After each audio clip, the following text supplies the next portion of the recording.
one of the things that is hard to share with other people is your quote-unquote country living and your country neighbor relationships. And that's something that's out here. I hope we can continue to keep that, because if someone's hurt during harvest, we will cut their crop for them. Nobody expects anybody to come back. The whole town comes The together. whole town comes together, everybody, even if you hate the guy that you're driving combine next to, you kind of blow that off and go ahead and do the job because it's something that's needed at the time. That's right. And we do that. And a prime example is when there's a fire. You know, just about everybody shows up, and those who don't get, you know, ridiculed for not being there. But one of the things that comes down is how can we bring people into small communities? And that's something that just eats on me, and I work on it. And I work with Steve McFadden, who is our local economic development director in the county, and other things, and looked at things over the years.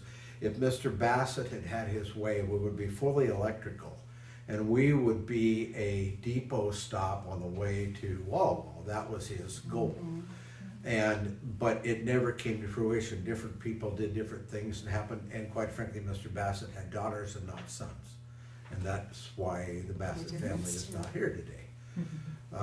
But with that thought in mind, I look at that to future generations. My son, larger farms, bigger farms, taking over. We farm technology where we had 3, 4 people farming. We're farming that ground, and the other larger farms in the community that are doing it again. Quite frankly, it's almost become cost prohibitive to be a farmer. I mean, the cost of equipment, things of that nature. To start farming, yeah. But one of the things that need to be mentioned and brought out, and then I'll close with this, is that nowhere or never before have fewer people raised more food with less acres than today, and safer food. The United States still has the safest food of any place in the world. So with that, why wouldn't that bring you to a community that does that and produces that? It's not organic. One of my thoughts about that would be when Columbus came here, the Native Americans averaged about 42 years of age. They ate organic food. So think about that for a moment. So, one of the little stories we wanted to make sure we told too was my grandma Snyder, Bessie Stratton Snyder. She was coming back from Ralston. She'd gone shopping because the town of Ralston was much larger than it is today, of course. And she'd gotten her groceries and she was coming home, and the horses took off and became a runaway with the buggy.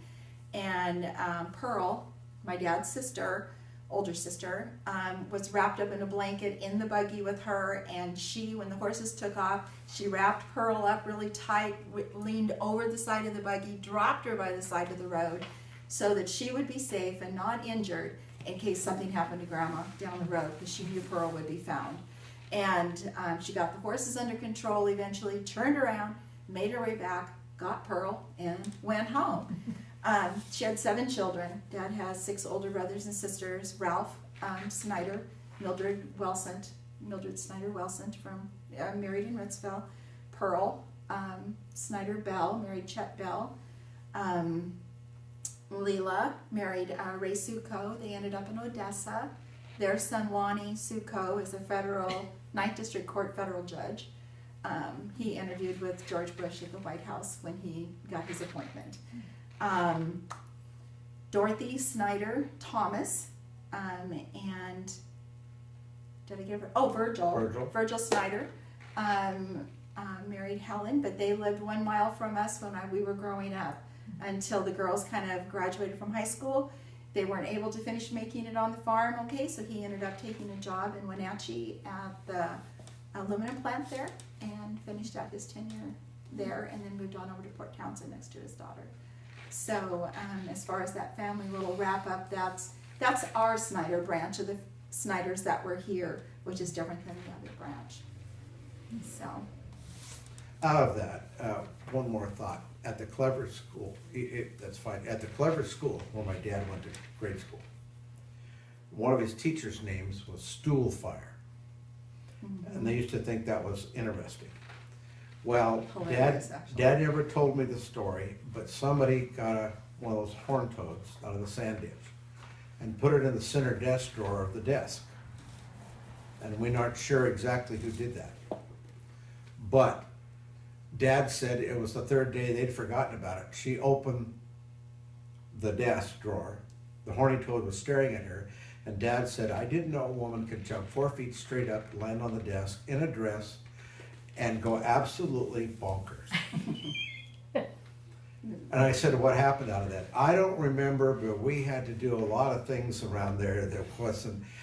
And out of some of the things that came with my dad was he had to memorize some poems and do some things. And they're still, They were we still got part of his those mind. to today. He gave them. He still remembered it from the 5th, 6th, 7th grade, 8th grade. Hellbound Train, that was one of them. Yeah. But he still remembered some of his parts from his freshman year drama thing that Dad. He memorized so easily. It came very naturally for him. So, In fact, when I got the old tractor, I have a D4 crawler, one of the ones that he started farming. I still have that. In the toolbox were some very faded, non-functional, but they were 3x5 note cards where he had written down things to memorize. And he'd carry them on the tractor while he was driving the tractor. and sing, and you know. And Dad would sing out there. That's where he taught me to sing. If I could sing over the tractor, you could hear yourself. And the mice and coyotes don't care if you're on tune, so it didn't. Yeah, and we'd hear Dad sing even when he Oh, was yeah. old out baling straw after harvest. You know, he didn't know Pop and John going across the field, and that's how he entertained himself. So one more story I thought about was Robert Redford. When he came, he was with the anthropology department out of WSU, and he actually came on a bus. It's when I saw him at the McKenzie's Drive-In, and they had pulled up next to the gas station there, and I happened to be pulling in. I don't know if I went for gas or what. I think David was little. I can't tell you exactly the year that it was. Maybe 80, 81, because it was before Amy, before I had Amy. Before And the we, mountain. and they were, you know, they come. He'd gotten off the bus. There was kids getting off the bus, and he got off the bus, and I turned and looked and went, "Holy cow! Is that who I really think it is?" Small, very small man, you know, very slight. Not very tall, not really, but he was a great contributor to the Department of Anthropology or Archaeology from WSU. That was something that he had connected with, and he was working with the department and doing something. Now, I don't know if this was extension, I don't know what they were working on at the time, but boy, that was a big highlight for Washtucna, I'll tell you what. But it connected, I'm sure, to the Marmastig. You know, we were raised going down to the Marmastig and also when they moved the Native American burial ground. You know, I know you had, was there a Betty that was here talking Barbara that was here that was talking about it the other day. But we went down as kids. That was Dad's thing when we were, that whole thing was going on. One other thing we did before the rivers were backed up, Dad and the Countses, Warren and Laverne, we took a trip in a boat down the Columbia for what we could do in just our little tiny boat to get from one to the other. You know, we went through we looked for arrowheads, we were, all those ladders and everything that, of course, got buried in the water afterwards. But Dad wanted to make one more trip. We threw our sleeping bags out on the rocky banks, and Throw the fleas out. that's where we in the were. morning. Mom slept in the boat, so I slept. Mom was not sleeping. And that was one thing. Dad was always, history was important, preserving the land, preserving small towns, preserving farm life as we know it, and it was important. And of course, even Dad clear up to the end how important it was for him, even these last few years, you know, that farming was still important. He wanted to be involved. He wanted to make sure he had done the best job that he could have done, raising us, passing that on to the The one thing that was frustrating, Dad was never quite satisfied with what he did or anything anybody did. I mean, it was, which in a way is bad and good. Good because you can always improve. There's no, you know, there's always a And way he to always improve felt it. that. There's always a better way. There's got to be another way. And I think that's that pioneer spirit. You know, I asked Dad one time, I says, would you go on the Oregon Trail, you and Mom? Oh, heck yeah. You know, because Mom's just as adventurous as Dad. He says, I'd put you guys through a whole lot. I know in that 6 months getting here, but we'd have made it. And you know, we would have. One of the I just know we comments would have. at their 50th wedding anniversary was the pastor was trying to be funny. And he got my mom kind of in a corner and he said, did you ever think about divorce with Les? And Mom goes, or asked my dad first, did you ever think about divorce with Marie? And he said, no, it never entered my mind. He grabs my mom, mom's down kind of cornered, and he said, did you ever think about divorce? No. Homicide every other day. Divorce? Never. But you'd have to know mom and dad, and they played practical jokes on each other all the time. I mean, it was just who they were. We grew up as a very tight April family. Fool's Day was always an adventure. And harvest. Oh my gosh. Or dad coming in, he'd put a horned toad in his water jug. David remembers that.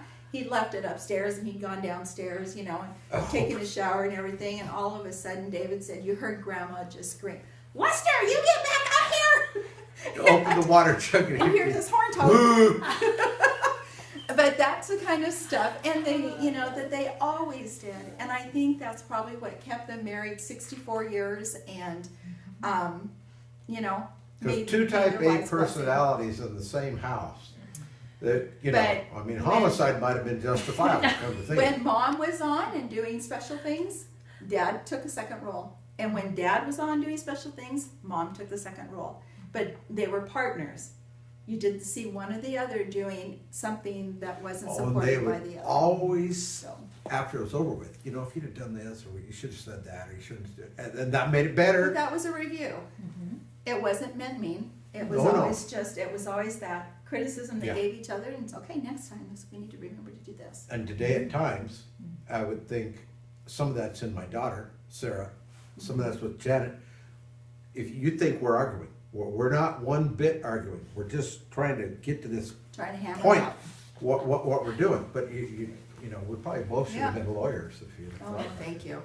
I think that's what I do in my classroom, isn't it? Yeah, you negotiate. Settling. Negotiate. How many years do you think you have left? Teaching. Hoping for 3. At this point, I think 3 more. I can see the light at the end of the tunnel at this point. I'm ready. I can see it changing. Education has changed so dramatically from when I started subbing to where we are today, that I think kids, they think they're getting a better education. I'm not so sure. We're giving up the great projects and the fun stuff to make sure that we're nailing all these, knowing what a simile and a metaphor and how to do operations, math operations that we didn't do until we were well into high school. I'm teaching them to 10-year-olds. And I think we're pushing too much at kids, and I feel that kids at some point are going to rebel, and that's just going to be a really big hardship. But, if we're going to have technology in our world and we're going to have to push these things harder, then everybody can't be in the top 10% of a class, and that's what they're looking for, is everybody to be in the top 10%. There's still got to be a 90. That's why you have 10%. And we still got to have everybody else doing everything that we're doing. We got to have waitresses. We're going to have checkers in grocery stores. We're still going to have somebody that's willing to sweep the floor. Quite frankly, for businesses. This is where the diversified occupations or the work study came out. You had kids that were not going to go on and be 4-year college students, but they were capable welder, capable builder, and not interested in being. And why not? Academically. Mom taught shorthand at Clovis, and Battelle hired them instantly out of there because they could do shorthand. Because first off, you don't need batteries for your tape recorder. The wind's not going to affect it. There's no technical breakdown except for maybe a broken pencil, which you have an extra one of those in your pocket. And so they were hired right out at main wage to go to work down at Battelle. And that's a lost art. Although one of the funny things now is sometimes we find pictures and she did shorthand on the back of the pictures. Don't get. We have. No, Kyle, pick an idea. Oh, thanks, Mom. So we just I laugh. only remember a couple words. Yeah, we just laugh. But anyway, so I don't know. Is there anything else you guys want to ask us? Or